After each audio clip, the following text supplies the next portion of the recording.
There's so many benefits of storytelling. Aside from being entertained,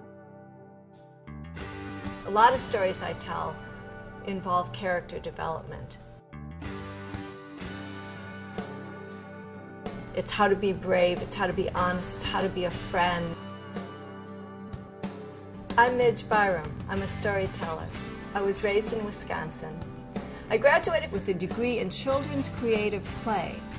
I worked for Gymboree for a number of years, and that was great play, watching the development of children. I worked in sales, also telling stories.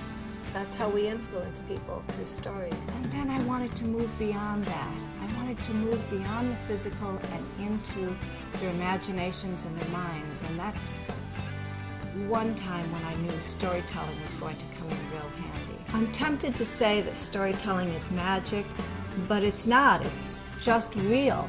It's when two people connect with each other, and I draw a picture and you see it, but not the way I saw it. You see it, your own version of it. You see it in your mind. And how precious is that? How valuable?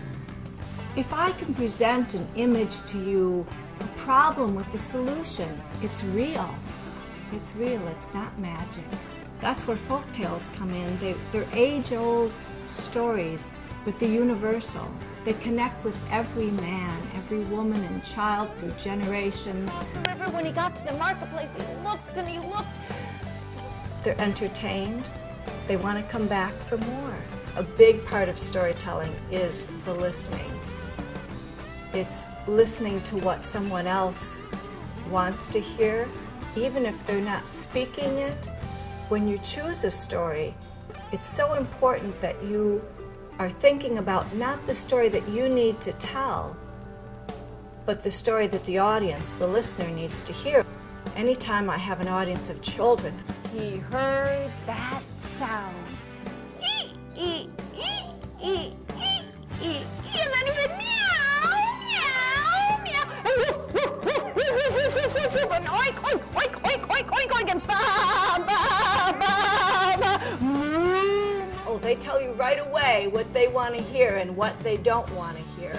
Explore a Story is an amazing program that I do. I do it as an enrichment program after school, as well as for special events and so forth. And I'll start with a story, and I'll give the outline of the story, and then maybe some props, maybe not, maybe some puppets, but let the kids take the story then. In Aesop's fable, the boy who cried wolf. So that's a very simple story. So you let the kids try it out a couple of times. But what if it wasn't a boy? Would it change? What if they weren't wolves? Would that change? What if it was a girl? What if it was little Miss Muffet and she sat on her tuffet and she didn't really see a spider, but she cried anyway? And then when that spider came, what if it were bees? How would the story change if it wasn't a boy or a girl, but a grown person? How would that change things? So the children create their own stories, and then they can also see how a story can grow. I think it surprises some people that the preparation involved for a 45-minute program. First of all, you think about your audience. You've got to think about where they are, what the setting is, who they are. Is it a special occasion? Are they coming to be entertained? Are they coming to be educated? Has something just happened in the world that we need to address, that needs to be talked about or touched on? And then there's this kind of preparation, setting the props, collecting the backdrops, all that sort of thing, reviewing stories. I probably know hundreds of stories.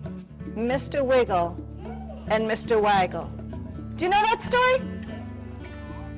Well, and when I see the venue, when I see the children and how they're behaving that particular day, or what the adults are dealing with, where their frame of mind is, let me be moved, because that's how most storytellers, good storytellers, choose their story, by putting out a selection and then seeing what comes forth. What I'd like to accomplish with storytelling is making that connection of leaving someone with a thought and a feeling.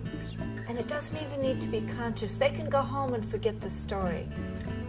But if they can remember that emotion, that feeling, if they can have that image, even if it's way in the back of their mind, that they lived through that story, that they were able to love the princess, even though the princess had flaws.